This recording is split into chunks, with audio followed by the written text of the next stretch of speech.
Andy, good to be here live.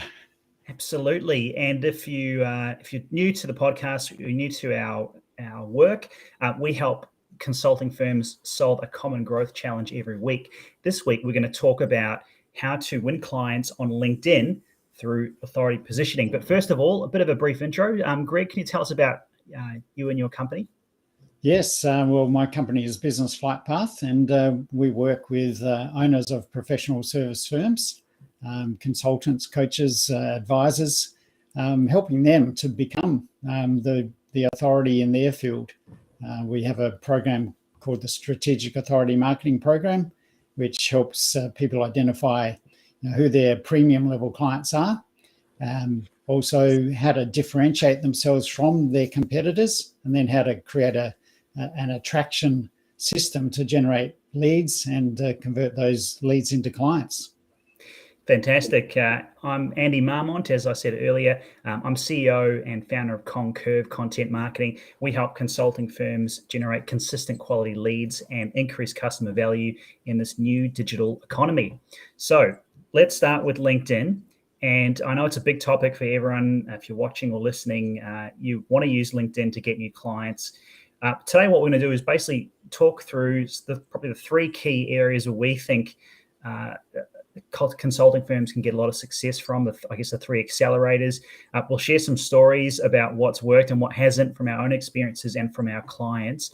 And also, we're here the whole way to take your questions. So if you've got a question, please comment in the chat and we will make sure to get to it over the next 20, 25 minutes. Now, first of all, Greg, so LinkedIn, as a consulting firm, let's look at a bit of a high level overview. Why is it important to be on LinkedIn, and why can't we, what's stopping us from winning clients? Well, I think LinkedIn is a very important space for most consultants to be in, particularly in the B2B space, which I guess most consultants operate in that area.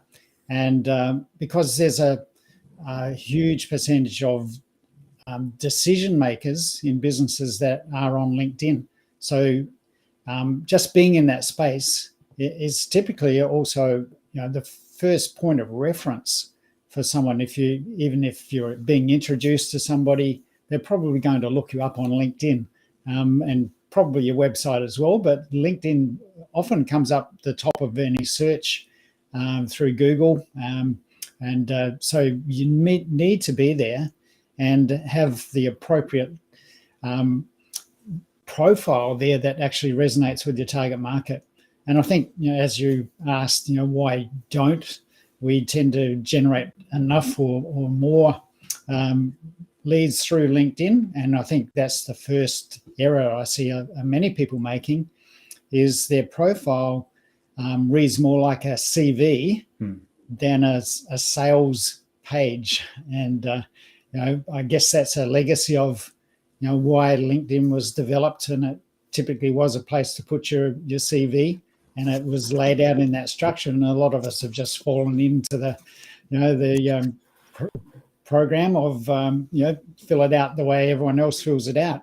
But you can utilize LinkedIn much more effectively if you regard it as a marketing tool and a sales page rather than a place to put your CV and experience. Yeah, that's a really good distinction, Greg. I think the approach for a lot of consulting firms, ideally, if you've been running your firm for a while now, then you've got a lot of expertise already. So I think that when it comes to winning work in the future, the opportunity is really to have a strong digital footprint, because as we know, Gartner released a report recently, sort of 2025 B2B challenges and B2B growth. One of the things they said was that by that stage, 72% of customers are going to do online research before they even decide to speak to a human. So if you're not primed and you have a really strong digital footprint, and we start with the LinkedIn profile, then you're really going to lose out to your competitors who are going to be more savvy in that space. So I think you're right that the profile needs to be more about how you can help the customer or the potential customer, as opposed to a long list of your achievements and awards. And I know also, Greg, you like to focus on using the profile to talk about that. Can you just share maybe a couple of insights around how we'd need to think about our profile? Well, your profile needs to be professional for a start. There's three elements of the profile that I think are very important, and that's first of all the banner, which is the header over the top, and then your image. So having a professional photo image there is really important, where people can see that you're serious about what you're doing. You're not sort of having a selfie in a party as your profile photo, but then utilizing your banner with not just your brand name, not just your business name, but having a message embedded in that banner as to what you do, who you serve. So you're really able to attract the attention of your ideal clients when they actually land on your LinkedIn profile. Then the introduction or header section, again, a lot of people make the mistake of just putting their title, their role, and there's valuable real estate there that you can use to embed a marketing message. So focusing on who you serve again and what problems you solve for them is a really effective way to present yourself there. Then in the about section, you've got quite a lot of opportunity to really spell out how you can serve your ideal clients, identify who they are again, what problems they have and how you can serve them, rather than just spelling out the experience you've had, or as I see a lot of people doing, making it all about them instead of their client. There's also the content piece as well, but that's almost a separate topic in itself. So I'll wait to talk about that part.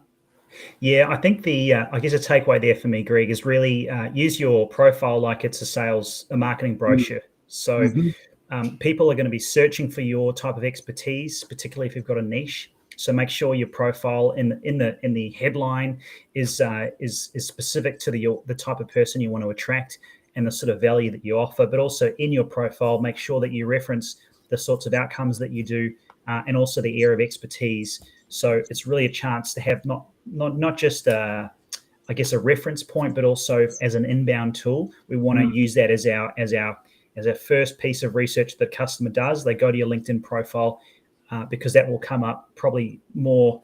It will come up first before they go to your website. So that's probably the first thing. Now we know that the next thing is really, well, okay, that's great, Greg and Andy. How do we then leverage that from a leads perspective? And I think where consulting firms get unstuck is really the next piece, which is the approach to lead generation. And we're both seen and experienced, and our clients and also ourselves, we've had a lot of testing and measuring and what actually works. So there's some fundamentals that we want to go through. I mean, from your perspective, Greg, what works when it comes to the, I guess you call it like the outbound or the connection approach? Yeah. And before I answer that, perhaps let me invite questions from the audience. And if you have any questions or comments, even, what are your challenges in this area? We'd love to know that and be able to respond specifically to your queries. But what I see in the outbound outreach in terms of connection and messaging in the direct messages is two sides. One side is the spammers who are, really hitting you in the face with often their initial connection message or, their first follow-up message, which is, here's who I am, here's what I do, here's the way I'd like to help you, and let's get on a call. Typically, that's a big put off on LinkedIn. It really goes down like a lead balloon, and it really just is almost anti the whole LinkedIn philosophy and aspect of what the way I see LinkedIn is it's just like a big networking room. So in a networking environment, you don't go up and preach to people about what you do. It's not like, hey, look at me, aren't I great? You've got to get to know someone first, which is a great philosophy, but then I've seen people do the opposite and really just make connections and, and do nothing, like create a vacuum, let's connect, but then there's no conversation. It'd be like walking up to someone in a network meeting, shaking hands, saying, hello, I'm Greg, and walking away. And so what's going on there? So what about the conversation bits that link from there on? And I think this is where it's about getting to know someone first and really being able to identify them. So the more personal you can make the follow-up conversation in terms of what you see on their LinkedIn profile, maybe their website, checking out, if they look like either a potential client or a collaboration partner, then there's a reason to continue the conversation. So being genuine about that too, don't try to hide your agenda, which a lot of people do, try to say some nice things and hope that we can get to a situation where we can start to sell. But be genuine about what you see, where you want to take the conversation. It could be, or let's look at how we can collaborate, or, these are the sort of clients I work with and the challenges they have. If that's something you'd like to discuss, well, let's take it to the next stage. And I think that's the really effective way to use the LinkedIn direct messaging component. I love that. And I'll just firstly say, we also, if you can imagine, if you're listening or if you're watching, but Greg and I both are wearing the exact same outfit. We're wearing a blue blazer and we're wearing a white shirt. So it's not by design or by default, but I thought, yes, hats off if you've noticed that. I think what you say is exactly right, Greg. There's I think people are now, especially on LinkedIn, they're sort of, I guess their sensors are up. If you open a connection message and just try and sell them straight away, then it's just going to turn them off. I think what I've learned around, first of all, the actual request, so connecting request, if you're really focused on who you want to connect with, there are ways to do it at scale. But I think the main message there is that you're, as you said, you're looking to be genuine. So if you're looking to share ideas, like something that I've felt has always been effective is I'm always looking to share ideas and connect with like-minded, business owners. And that kind of thing sort of resonates, I think, because really they could be a potential client, but 98% of the time they're probably not in the zone or not ready right now. But hey, maybe in 6 months and 12 months, maybe they know someone who might be, or as you say, maybe there might be a collaboration down the track, or hey, there might just be a good connection to have, 5 to 10 years, who knows? So that's a really good sort of stepping stone. Connecting and engaging. And I think the other aspect to once you've actually got the connection is then it's about starting a conversation in a great way. And, there's different things that I've learned. And I always feel like if you're going to stand out, then do something that no one else is doing. And I've been doing voice messages. So you can, there's actually an option on the LinkedIn app if you want to do this, but you can actually leave an audio message instead of doing an introduction message. And the amount of people that come to me and say, wow, that's a really great touch, or I didn't know that was the case, because you're actually being personal about it. And you from an online point of view, you're actually striving to make a connection. And I think that's something that's really going to get you that cut through, is being able to be genuine about what you do. So when it comes to then opening a conversation, opening a dialogue, think about ways to, again, we're not trying to sell because we haven't even spoken to this person before, but we are looking to maybe get to know them a little bit more. So maybe it's about, tell me about who your target market is, or who you're looking to collaborate with, or, what's sort of on the horizon for you. Like, what are you, something that's sort of non-invasive, but again, gives them a chance to share about, what they're about. So I don't know how have you found that? Yeah, well, I love that, Andy. Yeah, definitely voice messaging makes you stand out. I've actually also used video, just to have a little link to a Loom video or something of that nature, where it's personalized, direct to the person, so that they get to see you as well, and you're talking directly to them about, something personal to them. So you definitely stand out when you do that. And, when I've experienced that as well from some people, and very few people actually do it. Yeah. And, I don't know why, because it takes a bit of time to set it up, and, which is why I've only done it a few times. But when I did it, I got a really good client as a result of it. So, it's definitely worth the time and the effort to do those things over and above the norm. Yes. And, really, create more engagement with the people you actually want to talk to. Absolutely, make an impression. That's a really big piece. I thought we'd just sort of pause for a second there in terms of any questions that you have. Please type away in the comments. But something that we did have a query or a comment, and this was around of one of the polls that you did, Greg.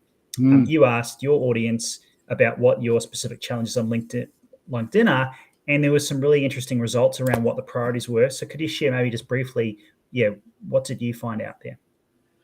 Well, probably about half or almost 50% of the responses were about how to generate quality leads in that respect. So it goes right back to the start of the process. And I think, that what I've found, and as you alluded to earlier, Andy, the way that people engage with salespeople these days is typically through the internet, and 70% of the sales journey is done through internet search before they want to talk to a salesperson. So the real opportunity in generating more leads comes by playing your part in that sales journey. So really, and LinkedIn is a great place to play that part, because you can create content that is applicable to your clients. And again, the biggest mistake I see most people make is the content they produce is almost salesy content. It's all about here am I, here's what I do, here's these are the services we provide.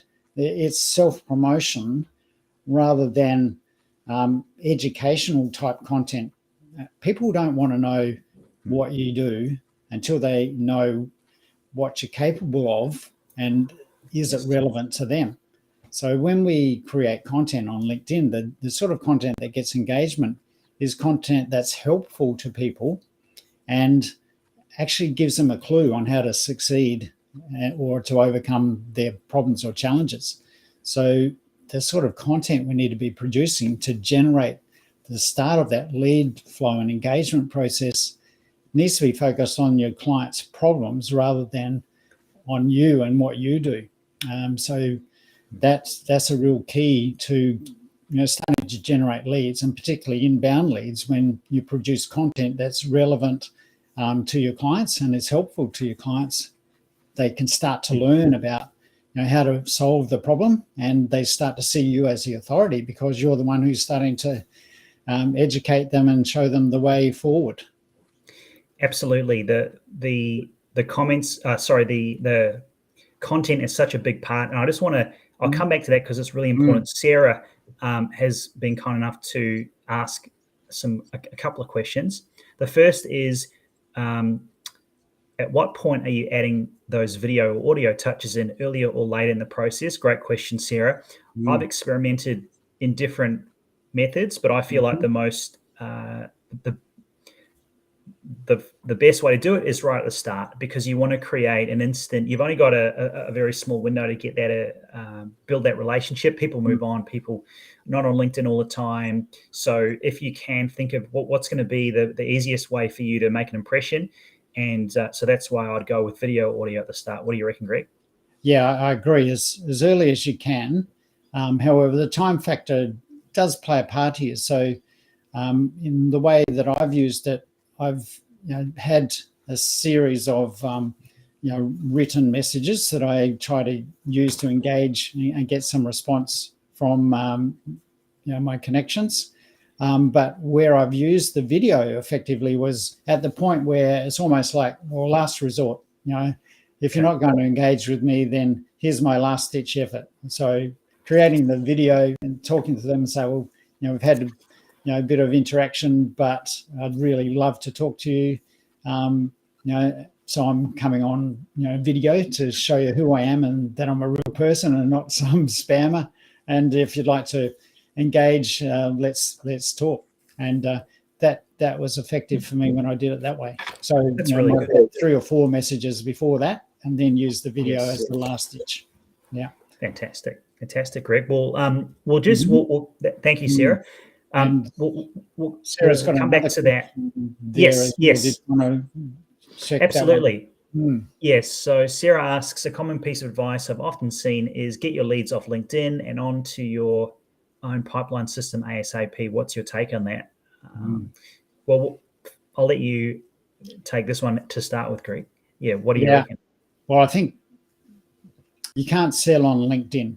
LinkedIn is about initiating a relationship. You need to be able to take it offline or off LinkedIn to actually continue the conversation.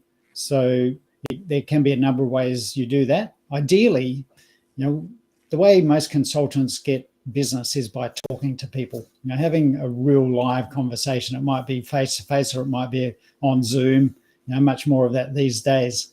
So it's about getting people into that sort of conversation as quickly as you can. Sometimes that can be as quick as a couple of messages backwards and forwards and, let's jump on for a 15-minute introductory conversation.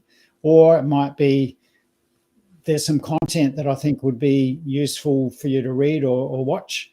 Here's the link to get hold of that. And so providing a link and usually that could be an opt-in link that gives them or gets them onto your database so they can get your emails from there on. So a couple of ways to go about that, but ideally, get that conversation as quickly as you can. Yeah, and to add to that, Greg, what's worked for me, Sarah, is I find that you really ask the question, if what you're doing is going to be valuable, then why don't we jump on a 10 to 15 minute call to see if or how I can help. And so there's those 2 ways. One, you ask them to download something or engage in something. So basically go on the database. But if there's intent, if there's certain need, then it's offer something. But the reason why, don't just say, well, let's catch up, but what are you going to cover? And often it's a short window and have an outcome. So great question, Sarah.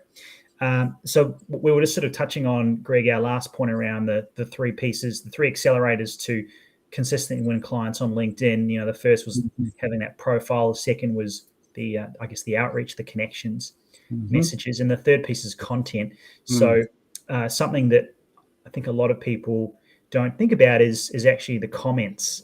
And comments is something that, again, if you want to stand out, then use some comments, because comments, they are additional pieces of content. So it's a chance for you to add value and show your expertise in a thoughtful way. But secondly, it also raises your visibility. So if you make a comment on someone's profile, maybe someone you want to potentially do some work with, then they'll see it, and then it will raise, like, they'll see more of your content because you've contributed to them. So I think that LinkedIn works in that sort of way. Yes, you can have that sort of passive activity, which is your content that you post on your profile page. But also, if you're looking to warm up your clients, which is something that we talk about often on this podcast, is leave a thoughtful comment. I mean, I remember I was speaking to someone through the messages, and they said, "Look, not right now. We're doing really, really well." Anyway, I took time to sort of comment on one of their pieces of on their posts, and they came back and said, "Look, it's I really appreciate you putting a comment." So they gave me this detailed answer about how they were winning, consistently growing. And I thought, if you want to stand out, do something that other people aren't doing. It's providing comments, and it's doing that consistent cadence of content that as Greg mentioned earlier, constantly talks about solving the problems that they have, or talking about the challenges and ways to approach things, which is really like it's like the wax on your car. It's like that last layer that has that sparkle, and that really allows you to stand out. If you're doing the consistent posts and you're also commenting, you're giving yourself more chance if you're going to be doing the consistent outreach. So, so those sort of key things. Now, I think we've also got another question here, Greg. A question. So Dave talks about, so what kind of comment performs really well on LinkedIn? So it's a good one. And I think it's, if we're talking about consulting and professional services, I mean, I've got a certain view on it. I'll just share mine very quickly. I feel like you need to test a number of different things. If you're fine on video, doing things like this, do some short 30 to 60 second video snippets. If you like writing, great. Write a LinkedIn newsletter, or do a short post. If you own to, images, then why not try and provide some graphics and some images? But I think for me, there's no one set type of content. I think you need to experiment, but also you've got to find what works for you and something you can do consistently and at scale. Because if you hate writing and you're trying to churn out 2 to 3 posts a week, then you're not going to get very far. What's your view, Greg? Yeah, absolutely. Andy, there's horses for courses. I think, if you're great on video, use video. If you've got a face for radio, then maybe writing's your game.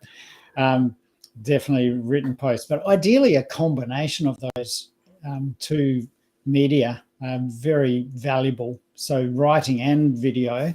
But one thing I just heard yesterday, and LinkedIn changes its algorithms and changes what it does quite frequently. And for a long while, the longer form article posts that they used to be quite prominent in the Pulse section, it was called back then. Yes. They went quiet and got very little reach, very little engagement. But they've recently provided the opportunity to present newsletters as style. And, so those longer form articles in the form of a newsletter, which people can actually subscribe to and receive. And ideally you do it weekly. So, again, it does require a commitment. So if you're not willing to make that commitment, don't bother. But if you feel like you can write, an article, and it doesn't have to be, a 3-page article. It can be, half a page, as long as it's valuable content that people want to know about or hear from you about. Then, creating your newsletter and getting that out to your subscribers once a week is a really valuable way. And it tends to be getting distribution and engagement through LinkedIn more than the articles were even a few weeks ago. Yes, great point, Greg. The newsletter, it actually comes up on someone's email as well. If they subscribe to it, they get that added notification. And LinkedIn, like any platform, wants you to be on the channel. So if it's something new and they want people to use it, then there's more chance that they're going to sort of promote it and promote your content. So that's a great addition. So I reckon we're almost out of time. So I want to thank you for watching and listening. We've covered, I guess, the key things around how to win clients on LinkedIn through authority positioning. It's that profile, having a strong profile. It's client-centric. We talked about a couple of things around that. The outreach, the connections. Don't be spammy. Be valuable. And really, the third was around content. Think about the consistency. Solve the problems that your clients have, but also consider adding some comments to be super valuable and visible.